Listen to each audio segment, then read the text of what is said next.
Bonjour, utilisation de Mechachrono. Je vais montrer comment utiliser ce logiciel de pointage et aussi après comment exporter les données dans des listes utilisables directement dans un langage Python. Tout d'abord, on clique sur le bouton Configuration. On choisit donc une configuration particulière. Vous pourrez regarder les possibilités qui s'offrent à vous.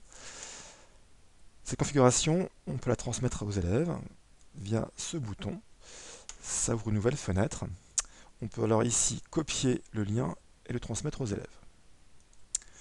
Maintenant, pour l'acquisition. Donc on va sur l'onglet Acquisition, on clique sur le bouton ici qui nous permet de téléverser une vidéo. Alors, il faut savoir que la plateforme lit les vidéos en format MP4, mais que si vous téléversez une autre vidéo, d'un autre format, la conversion se fait automatiquement. On choisit bien ici d'avoir une image entre deux échantillonnages. Vous avez des boutons classiques ici pour lire la vidéo, pour faire avancer l'image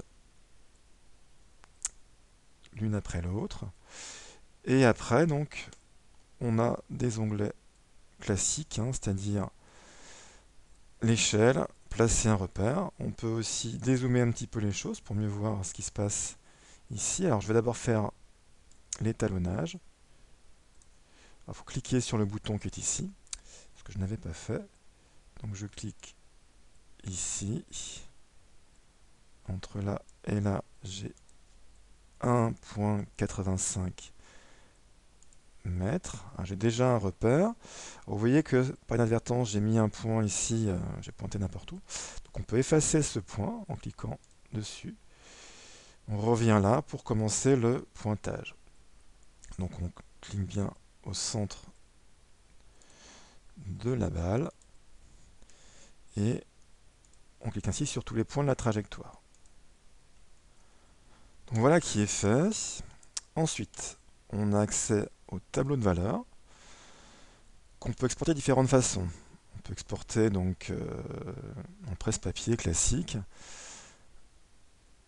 On peut exporter en format .csv. On peut exporter en format XLSX, c'est-à-dire Excel. Et ce qui m'intéresse, c'est exporter le contenu sous forme de liste Python. Donc là, je clique sur ce bouton. Donc là, j'ai ouvert Notebook via Capital. Je peux, avec un clic droit, coller liste dans un programme que j'ai déjà créé.